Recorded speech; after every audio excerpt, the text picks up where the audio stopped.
Hello, and welcome back to the Top 100 Horror Movies review series. I'm going based off of the Top 100 Horror Movies as chosen by Fangoria viewers. I have the scratch-off poster. I'm not sponsored by Fangoria, I just think it's a cool poster. So if you like horror movies, or you want to get into horror movies, or maybe if you have a friend that likes horror movies, it's a cool buy. If you want to make a YouTube series or today's movie is Black Christmas from 1974. It is number 18 on the list. So the basic story, just very, very basic story, is a killer stalks a sorority. So that's just like the basic gist of the movie.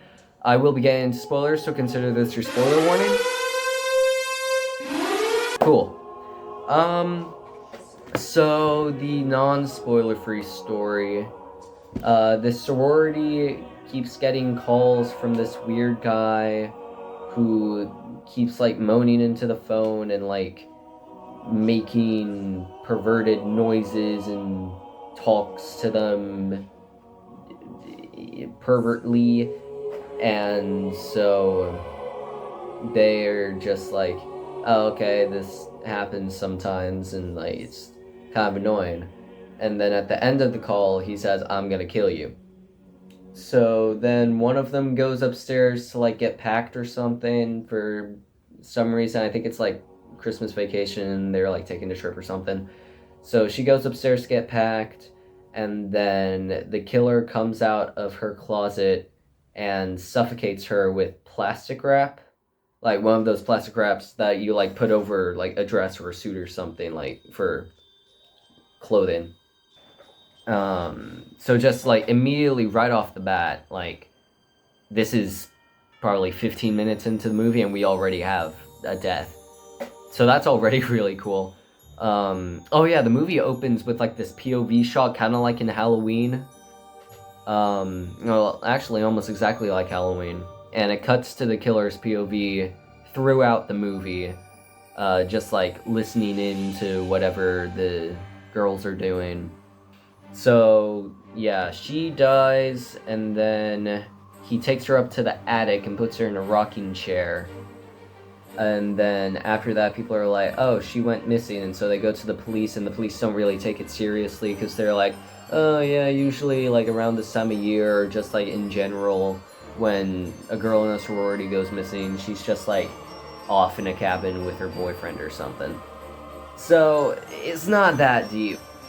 Yeah, so some more stuff happens, and then the house mother is doing something, probably taking a vacation, and then she goes upstairs, starts packing, and then she hears a noise in the attic, so she goes to check it out, and then she sees the dead girl that the killer's waiting in the corner with, and he's like holding onto a hook.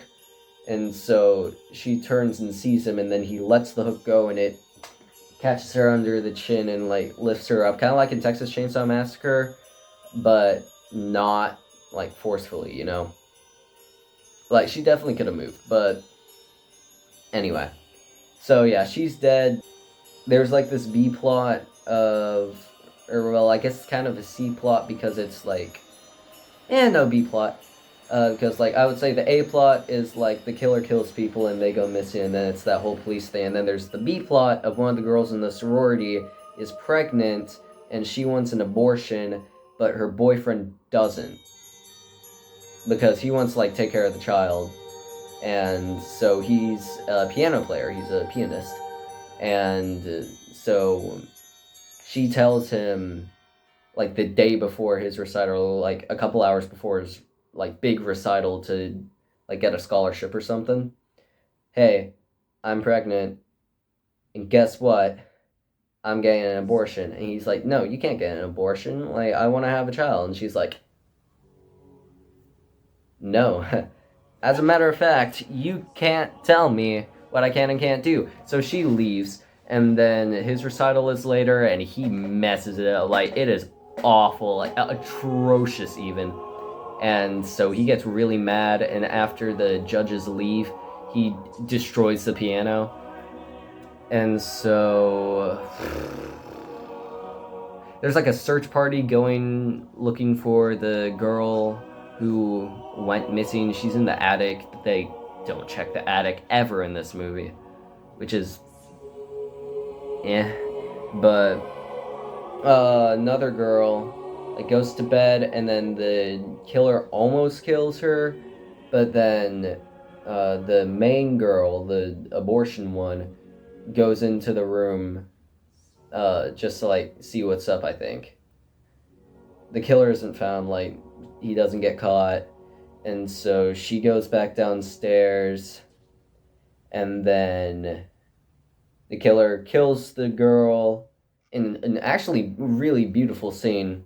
I was watching this with a friend, and we both noticed just like the way it was done, which is very like beautiful. Like, I feel like that's a bad thing to say because like it is like someone dying, but it's just very beautifully done, because he takes like a crystal statue or like a glass statue, a unicorn, so it has the like spiky point, and he's stabbing her, but the main girl doesn't hear it because she's listening to children Christmas caroling. So while the guy is stabbing her,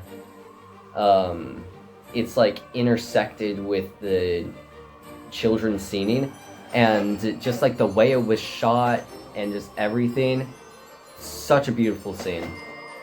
I really liked it.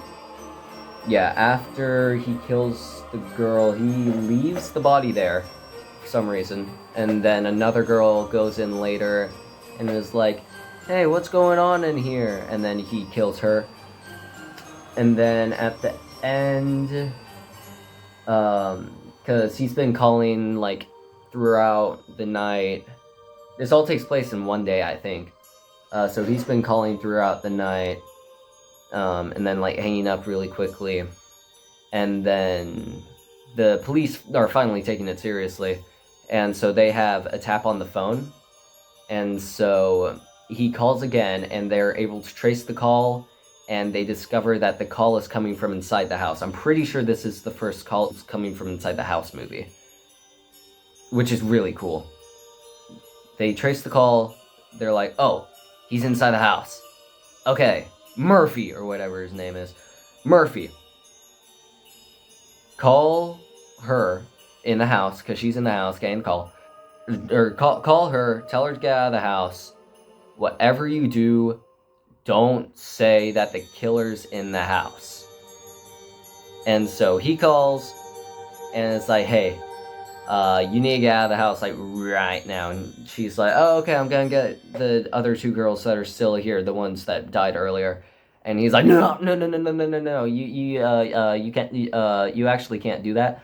You just need to get out of the house. And she's like, no, what about my friends? And then immediately, like, without prompt, he, like, just unprompted, he's just like, the killer's in the house. The call's coming from inside the house. So she starts freaking out and goes looking for the killer. And then she finds the killer and the two dead girls that are left in the room. And so the killer, like, she sees the killer and the killer sees her. So the killer starts chasing her. And then she tries to go out the front door, but it's locked. And she can't freaking, like, turn the lock, so she's just like, and decides it's useless, and so she runs she runs to the basement.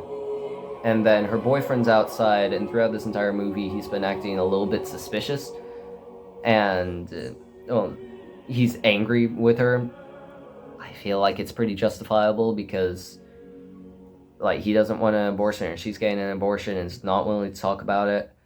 And so he's looking for her, and then he breaks into the basement through a window, and then he finds her. She grabbed a fire poker for self-defense, and so he finds her and is like, hey, how's it going? And then she stabs him in the head, killing him. And then the police come down to the basement, see her, and then take her upstairs, And then the movie ends with the police finding the 2 dead bodies in the room and still not checking the attic, so there are still 2 dead bodies in the attic, and the movie ends with the girl with the plastic wrap over her head in the rocking chair. And that's how the movie ends, and I think it's really cool. I really enjoyed this movie. The cinematography was great, the effects were great, writing was great. The acting was a bit half and half, more on the positive side, but it was just like some performances were just a little bit not as good. So, for content warnings, there is some language, couple uses of the C word, and I counted 2 uses of the F word, though I might have missed some. There is some sexual dialogue, and there is an image of technically 2 people having sex, but it only shows like the back of a person on top of someone else, and it's like played for a joke. So in the review videos, the editor has been putting in a gore line, so like a 0 to 100% essentially. To where Halloween is 0% and Evil Dead is 100%. So on this gore line, I would put it at like a 40. Oh yeah, I forgot to mention, because with the good effects, that means that the blood was also really good, which for 1974 is huge, because there wasn't a movie with good blood that I remember until Carrie in 1976, when they used corn syrup. So like I've mentioned in my past videos with like The Exorcist or Jaws or like those other 70s horror movies, that the blood just wasn't very realistic. But in this movie, I do think it was done really well, because I think most of it was kept in shadow from what I remember, which made it look more realistic and not like it was just red paint. So yeah, I would give it like a 40%, because it looks fairly realistic, and there was quite a bit of it. It wasn't like constant throughout.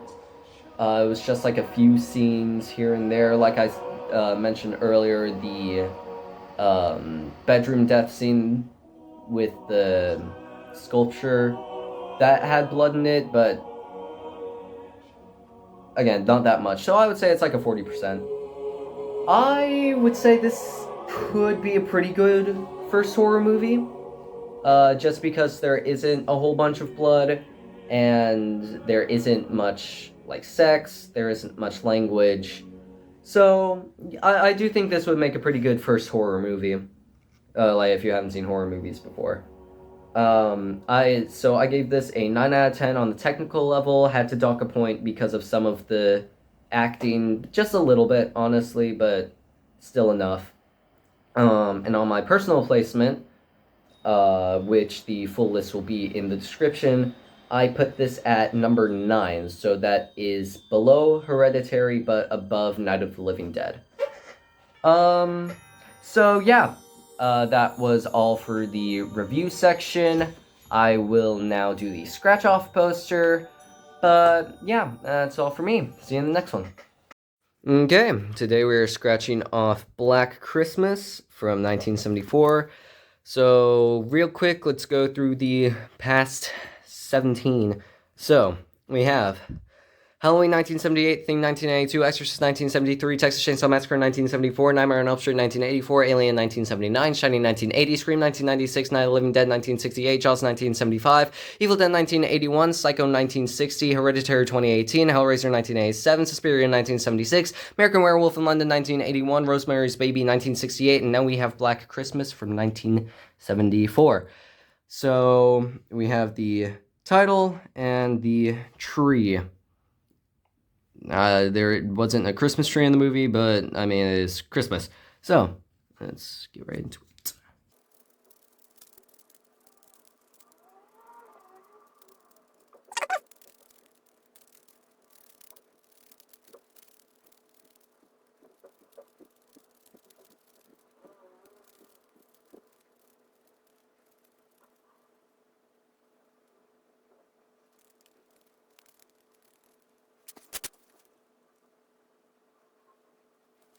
Okay.